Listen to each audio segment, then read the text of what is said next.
कहानी शुरू होती है और हम देखते हैं नशीली जाट को, जो कि अपनी मॉम से बात कर रही होती है। कहती है कि आजकल लाइफ ने मेरी दबा कर ली हुई है, इसलिए मेरे पास बेबी सिटिंग करने के अलावा और कोई ऑप्शन नहीं है। फिर वो कहती है कि अभी मैं बुढ़ी वाले चाचा के घर जा रही हूँ, क्योंकि आज रात मुझे उसके बेटे लुल्ली लाल का ध्यान रखना है। इसके बाद हम देखते हैं बुढ़ी वाले चाचा को, जो कि एक नंबर का बावली होता है। तभी वहाँ पर उसकी वाइफ चमकीली चूची आती है, जो कि दिखने में एकदम पटाखा थी और बुढ़ी वाले चाचा पर हमेशा हुक्म चलाती रहती थी। वो उसको कहती है कि तुमने जो क्रिसमस ट्री पर डेकोरेशन की है, उसको देखकर ऐसा लग रहा है कि तुम्हारी झांटों पर किसी ने लाइटें लगा दी हों। अब क्योंकि बुढ़ी वाले चाचा को चमकीली चूची रोज अपनी चूचियां दिखाती थी, इसलिए वो उसकी ये सारी बेइज्जती भी चुपचाप सुन लिया करता था। इसके बाद हम देखते हैं इन दोनों के बिगड़े हुए बेटे लुल्ली लाल और उसके दोस्त बुंडमार को, जो कि अपने रूम में बैठे चिल मार रहे होते हैं। तभी बुंडमार लुल्ली लाल से कहता है कि आज रात तो नशीली जाट घर आने वाली है, तो क्या तू आज रात को उसको घोड़ी बना पाएगा? लुल्ली लाल कहता है कि भाई तू चिंता मत कर, उसे जो भी चाहिए वो है मेरे पास और मेरा तुम सभी से काफी बड़ा है। बुंडमार कहता है कि बुढ़ी के वो तेरे से 10 साल बड़ी है और वो तेरे इस 1.5 इंच के मजाक को देखकर तेरे पर हंसने लग जाएगी। लुल्ली लाल कहता है कि मैंने आज रात का सारा प्लान फिक्स कर लिया है और आज रात को वो मुझसे बजवाए बिना अपने घर वापस नहीं जा पाएगी। तभी दरवाजे की घंटी बजती है और बुढ़ी वाला चाचा देखता है कि वहाँ पर नशीली जाट होती है, जो कि बहुत ज्यादा क्यूट लग रही थी। अब बुढ़ी वाला चाचा उस पर लाइन मारने लगता है, लेकिन तभी वहाँ पर चमकीली चूची आती है और उसे बताने लगती है कि उसे आज रात किन किन बातों का ध्यान रखना है। फिर वो उसे एक पेंसिल दिखाती है और कहती है कि अगर तुम चाहो तो इस पेंसिल को अपनी गांड में भी डाल सकती हो, लेकिन तुम्हें इसे लुल्ली लाल के रूम के बाहर लगाना है, क्योंकि हमारे चूते बेटे को रात में चलने की आदत है। इसलिए अगर ये पेंसिल यहाँ से नीचे गिरी तो हमें पता चल जाएगा कि लुल्ली लाल अपने कमरे से बाहर गया था। अब उसे सब कुछ समझाने के बाद भोसड़ी वाले चाचा और चमकीली चूची एक पार्टी में जाने के लिए वहाँ से निकल जाते हैं। फिर उनके जाते ही लुल्ली लाल नशीली जाट से कहता है कि अंदर जाओ और जल्दी से घोड़ी बन जाओ। नशीली जाट कहती है कि मुझे एक जरूरी कॉल करना है, इसलिए तुम अंदर जाकर वीडियो गेम्स खेल लो या कुछ और कर लो। अभी सुनकर लुल्ली लाल मायूस हो जाता है, क्योंकि उसे कैसे भी करके आज नशीली जाट की लेनी ही थी। वही नशीली जाट भी अपने बॉयफ्रेंड को फोन लगाती है और कहती है कि थोड़ी ही देर में ये चूतिया सो जाएगा, जिसके बाद तुम चुपके से यहाँ पर आ जाना और मेरे गोदाम में दबाकर मजदूरी करना। अब वो ये बातें कर ही रही होती है कि तभी उसके पास एक मकड़ी आ जाती है, जिसको देखकर उसकी फटकर 64 हो जाती है। तभी वहाँ पर लुल्ली लाल आता है, जिसको देखकर नशीली जाट कहती है कि इस मकड़ी को मार दो, लेकिन लुल्ली लाल उस मकड़ी को एक जार में बंद कर देता है और कहता है कि इसने तो कुछ भी गलत नहीं किया, जिसके बाद वो उस मकड़ी को बाहर छोड़ देता है।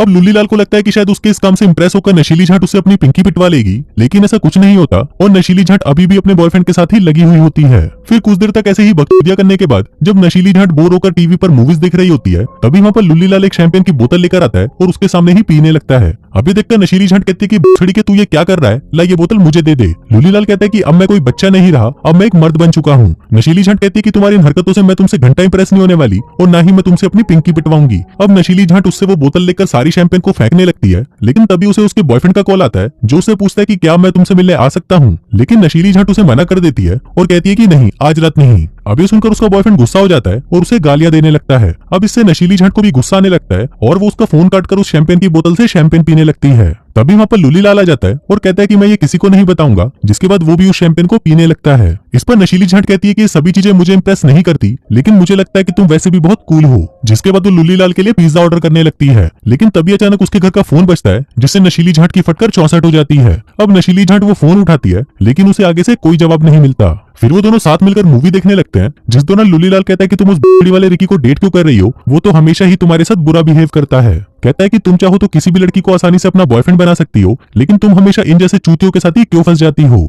नशीली जाट कहती है कि देखो लुल्ली लाल, रिकी जरूर मुझसे बुरा बिहेव करता है, लेकिन वो एक बहुत ही अच्छा इंसान है, लेकिन अभी तुम ये बातें नहीं समझोगे क्योंकि तुम एक बच्चे हो। लुल्ली लाल कहता है कि मैं बच्चा नहीं हूँ, अब मैं एक मर्द बन चुका हूँ। नशीली जाट कहती है कि अगर मैं तुम्हारी उम्र की होती तो मैं तुमसे आराम से सेट हो जाती। अभी सुनकर लुल्ली लाल खुश हो जाता है और सोचता है कि ये लड़की तो मेरे प्यार में पागल हो चुकी है, इसलिए आज रात को तो मैं इसे घोड़ी बनाकर ही रहूंगा। लेकिन तभी अचानक उनके घर की घंटी बजती है और नशीली जाट देखती है कि बाहर एक पिज्जा डिलीवरी वाला खड़ा होता है। नशीली जाट कहती है कि मैंने तो कुछ ऑर्डर नहीं किया, तो ये कहाँ से आ गया? लुल्ली लाल कहता है कि शायद ये मेरे बाप ने ऑर्डर किया होगा, जिसके बाद नशीली जाट उससे पिज्जा ले लेती है और वहीं डिनर टेबल पर लुल्ली लाल कैंडल्स लगाकर माहौल को रोमांटिक बनाने की कोशिश करता है। फिर वो दोनों साथ में एक हॉरर मूवी देखते हैं, जिसमें एक सीन के दौरान नशीली जाट डर जाती है और लुल्ली लाल का हाथ पकड़ लेती है। अब लुल्ली लाल को लगता है कि शायद यही सही मौका है, इसलिए वो उस पर टूट पड़ता है और उसे दबाकर चूसना शुरू कर देता है, लेकिन तभी नशीली जाट उसे रोक देती है और कहती है कि बुढ़ी के तू ये क्या कर रहा है। लुल्ली लाल कहता है कि अब मुझसे रहा नहीं जाता, मेरा खड़ा हो चुका है और मुझे घुसाना ही है। नशीली जाट कहती है कि बावली तू ऐसा कुछ नहीं करेगा, मेरे से दूर रह। तभी उसके फोन की घंटी बजती है, लेकिन इस बार भी उसे आगे से कोई जवाब नहीं मिलता।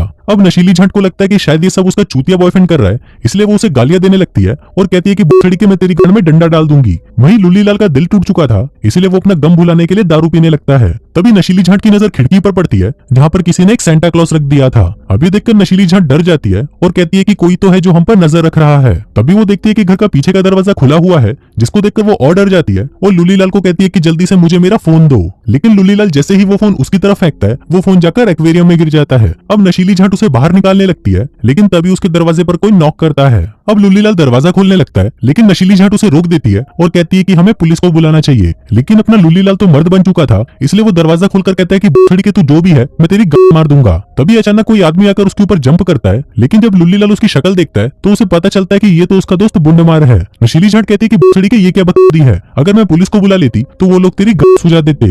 अब वो तीनों बातें कर ही रहे होते हैं कि तभी उन्हें ऊपर किसी की आवाज सुनाई देती है। अभी सुनकर नशीली झांट एक चाकू लेकर आती है और लुल्लीलाल से कहती है कि तुम लोग यहीं रुको, मैं ऊपर जा रही हूँ और अगर तुम्हें मेरी चिल्लाने की आवाज सुनाई दे तो पुलिस को फोन कर देना। जिसके बाद वो देखने के लिए ऊपर जाने लगती है, लेकिन वहीं उन दोनों चूतियों की भी फटी पड़ी थी, इसलिए वो दोनों भी उसके साथ आ जाते हैं। अब वो तीनों जैसे ही ऊपर रूम में पहुंचते हैं, वो देखते हैं कि खिड़की का शीशा टूटा हुआ है और वहां पर एक ईंट पड़ी हुई है।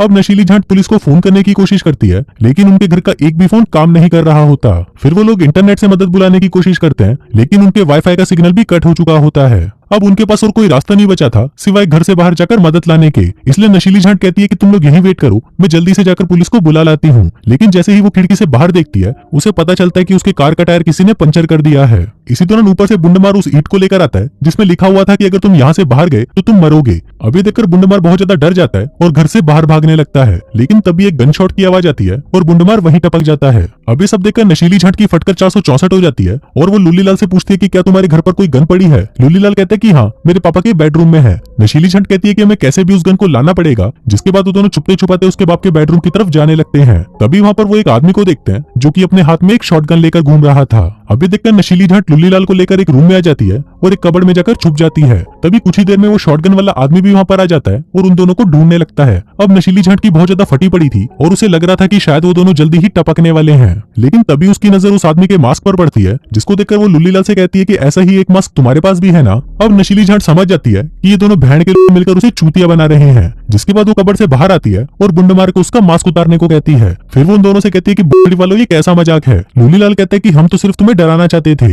अब नशीली झांट बहुत ज्यादा गुस्से में थी और वो लुल्लीलाल से कहती है कि बहन के घोड़े, तू जैसे इंसान को मेंटल हॉस्पिटल में होना चाहिए। तू अभी एक बच्चा है और तू ये सोचता है कि अगर तू मेरी जान बचा लेगा तो क्या मैं तेरे लिए घोड़ी बन जाऊंगी। नशीली झांट कहती है कि मैं ये सब तेरे पेरेंट्स को बताने जा रही हूँ और अब तू देख वो लोग आकर तेरी कैसे गांड तोड़ते हैं। जिसके बाद वो उनको फोन करने के लिए बाहर जाने लगती है, लेकिन तभी लुल्लीलाल उसके पीछे आता है और उसके मुंह पर एक जोरदार चमाट लगाता है, जिससे नशीली झांट सीढ़ियों से नीचे गिर जाती है और बेहोश हो जाती है। फिर कुछ देर बाद जब नशीली झांट को होश आता है तो वो देखती है कि वो एक कुर्सी से बंधी हुई है। वहीं लुल्लीलाल भी होता है जो कि अब पूरी तरह बदल चुका है और एक साइको बन चुका है। फिर लुल्लीलाल नशीली झांट के पास आता है और उसे कहता है कि बहन, मैं तुझे दिल से चाहता था, लेकिन तू भी उन बाकी लड़कियों की तरह ही निकली ना, साली धोखेबाज। नशीली झांट कहती है कि बछड़ी के मुझे खोल दे, नहीं तो मैं तेरी गांड मार दूंगी। इस पर लुल्लीलाल कहता है कि चलो ट्रूथ और डेयर खेलते हैं, अगर तुम जीत गई तो मैं तुम्हें आजाद कर दूंगा, लेकिन अगर तुम हार गई तो तुम्हें मरना पड़ेगा। अब लुल्लीलाल उसे पूछता है कि ट्रूथ या डेयर। नशीली झांट कहती है ट्रूथ। लुल्लीलाल उसे पूछता है कि तुम कितने लोगों से पिलवा चुकी हो। इस पर नशीली झांट कहती है कि किसी से भी नहीं। अभी सुनकर लुल्लीलाल कहता है कि मुझे चूतिया मत बना, सबको पता है कि तेरे एक्स बॉयफ्रेंड जेरेमी ने तुझे कई बार घोड़ी बनाया है। नशीली झांट कहती है कि ऐसा कुछ नहीं है, जब मैं उसे छोड़कर गई तो वो चूतिया सबको झूठ बोलने लगा कि उसने मुझे पेला है। अब अगली बारी लुल्लीलाल की होती है, जिसमें बुंडमार उसे डेयर देता है कि उसे नशीली झांट की चूचियां दबानी होंगी। अभी सुनकर नशीली झांट उसे मना करने लगती है, लेकिन हमारा मुन्नीलाल तो ये मौका कहाँ छोड़ने वाला था, इसलिए वो नशीली झांट के पास आता है और उसकी दोनों चूचियों को दबाकर निचोड़ देता है। अब उसको मजा करते देख बुंडमार की भी इच्छा होने लगती है और वो लुल्लीलाल से कहता है कि मुझे भी इसकी चूचियां दबानी है, लेकिन लुल्लीलाल उसे मना कर देता है और कहता है कि बुढ़ी के ये सिर्फ मेरी है। अब वो दोनों इस बात पर लड़ने लगते हैं, लेकिन तभी अचानक उसके घर की घंटी बजती है। अब घंटी की आवाज सुनकर नशीली झांट चिल्लाने लगती है, लेकिन तभी बुंडमार उसका मुंह बंद करता है और उसके मुंह पर टेप लगा देता है। फिर लुल्लीलाल जब दरवाजे पर देखता है तो उसे पता चलता है कि बाहर उसका बॉयफ्रेंड रिकी आया है। अब उसको देखकर लुल्लीलाल कहता है कि नशीली झांट अभी तुमसे नहीं मिलना चाहती, इसलिए तुम कल आना। लेकिन रिकी उसकी बात नहीं सुनता और जबरदस्ती घर के अंदर आ जाता है। वहीं नशीली झांट खुद को नीचे गिरा लेती है ताकि उसकी आवाज सुनकर रिकी उसे देखने आए, लेकिन तभी वहाँ पर बुंडमार आता है और रिकी से कहता है कि नशीली झांट ऊपर तुम्हारा वेट कर रही है। इसी दौरान नशीली झांट को वहाँ पर एक कांच का टुकड़ा पड़ा हुआ दिखता है, जिसको वो अपने हाथ में छुपा लेती है। वहीं दूसरी तरफ रिकी नशीली झाट को ऊपर ढूंढ रहा होता है, लेकिन तभी पीछे से लुल्लीलाल एक बैट लेकर आता है और उसे रिकी के सर पर मारकर उसे बेहोश कर देता है। फिर कुछ देर बाद जब रिकी की आंख खुलती है तो वो अपने आप को नशीली झाट के पास बंधा हुआ पाता है। इसी दौरान लुल्लीलाल उनको बताता है कि उसी ने ही नशीली झाट के फोन से तुझे मैसेज किया और तुझे यहाँ पर बुलाया। इसके बाद वो नशीली झाट के फोन से उसके एक्स बॉयफ्रेंड जेरेमी को भी फोन कर देता है और उसे कहता है कि अगर तुम्हें नशीली झाट को घोड़ी बनाना है तो जल्दी से यहाँ पर आ जाओ। इसी दौरान हम नशीली झाट को देखते हैं जो कि चुपके से उस कांच के टुकड़े से अपने हाथ पैरों की टेप को काटने की कोशिश कर रही थी। इसके बाद वो दोनों रिकी को खींचकर एक हॉल में ले जाते हैं और उसे हॉल के बीचों बीच बिठा देते हैं। फिर लुल्लीलाल को सामान लेने के लिए बाहर जाता है, जिस दौरान रिकी बुंडमार को कहता है कि तू उस बड़ी वाले के साथ क्यों घूमता है। बुंडमार कहता है कि इसीलिए क्योंकि ये मेरा बेस्ट फ्रेंड है। अब लुल्लीलाल बाहर से एक पेंट का डिब्बा और एक रस्सी लेकर आता है और बुंडमार से कहता है कि चलो इस चूतिए के साथ एक गेम खेलते हैं। वहीं हम नशीली झाट को देखते हैं जो उस कुर्सी से लगभग अपने आप को आजाद कर चुकी थी। अब लुल्लीलाल बुंडमार को रिकी की आंखों पर पट्टी बांधने को कहता है और बताता है कि मैं इस पेंट के डिब्बे को नीचे फेंकूंगा, अगर इसकी किस्मत अच्छी हुई तो ये बच जाएगा, नहीं तो ये टपक जाएगा। अभी सुनकर रिकी की गन फट जाती है और वो जोर जोर से चिल्लाने लगता है। तभी नशीली झाट भी वहाँ पर गन लेकर आती है और उसे कहती है कि भोसड़ी के छोड़ दे इसे, नहीं तो मैं तुझे मार डालूंगी। लुल्लीलाल कहता है कि ठीक है और वो उस पेंट के डिब्बे को छोड़ देता है, लेकिन तभी वो डिब्बा जाकर रिकी के मुंह पर लगता है और उसका मुंह किसी कद्दू की तरफ फट जाता है। अब ये देखकर लुल्लीलाल हंसने लगता है और उसे कहता है कि तुमने देखा ये कैसे फट गया। नशीली झाट कहती है कि भोसड़ी के तू हंस क्यों रहा है, जिसके बाद वो उसे शूट करने लगती है, लेकिन तभी वो देखती है कि उस गन के अंदर तो गोलियां है ही नहीं। लुल्लीलाल कहता है कि भोसड़ी की मैं इतना चूतिया नहीं हूँ जो इसके अंदर गोलियां भी रखूं।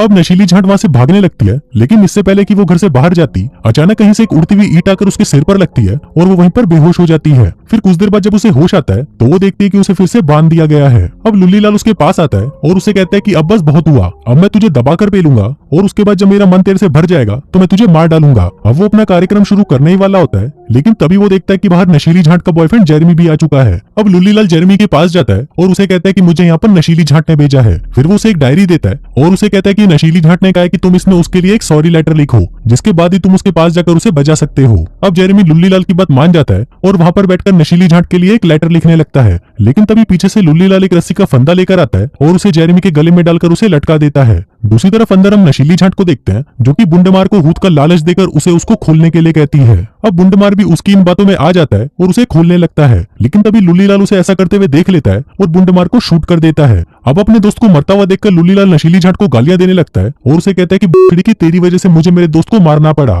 तू साली एक नंबर की पनौती है, जब से तू मेरी लाइफ में आई है मेरी लाइफ के लोटे लग चुके हैं, इसलिए अब तुझे भी मरना पड़ेगा। जिसके बाद वो उसके पीछे आता है और एक चाकू निकालकर उसे उसके गले पर फिरा देता है। इसके बाद वो अपने फोन में देखता है कि उसके पेरेंट्स वापस घर आने वाले हैं, इसलिए वो उन सभी मर्डर्स की सिचुएशन को इस तरह बना देता है कि जेरेमी को नशीली झाट के दूसरे अफेयर के बारे में पता चल गया था, इसलिए उसने पहले रिकी को मारा और फिर नशीली झाट का गला काटकर उसे भी मार दिया। साथ ही जब उसे ये पता चला कि बुंडमार भी नशीली झाट को पेलना चाहता है तो उसने बुंडमार को भी मार डाला। अब अपनी सारी प्लानिंग करने के बाद वो घर के फोन और वाईफाई कनेक्शन को फिर से शुरू कर देता है और अपने रूम में जाकर सोने का नाटक करने लगता है। फिर कुछ देर बाद जब उसके पेरेंट्स घर आते हैं तो अपने घर की ऐसी हालत देखकर उनकी फटकर 64 हो जाती है। फिर उसकी माँ चिल्लाते हुए ऊपर आती है, लेकिन वहां पर वो देखती है कि लुल्लीलाल तो अभी भी सोया हुआ होता है। फिर उसका बाप वहां पर पुलिस को बुला लेता है, जहां पर पुलिस उनको बताती है कि सभी मर चुके हैं, लेकिन उनमें से एक अभी भी जिंदा है। अब जब ये बात लुल्लीलाल को पता चलती है तो वो भागकर खिड़की के पास जाता है और देखता है कि भैंस कौन जिंदा बच गया। वो देखता है कि ये नशीली झाट होती है जिसने अपने गले पर टेप लगाकर अपने बहते हुए खून को रोक दिया और जिंदा बच गई। फिर जाते हुए जहरीली झाट उसे अपनी उंगली दिखाती है और कहती है कि खिड़की अब तू भी नहीं बचेगा। वहीं ये सब देखकर लुल्लीलाल की भी फटी पड़ी थी कि अब उसे किसी भी तरह नशीली झाट को टपकाना ही होगा,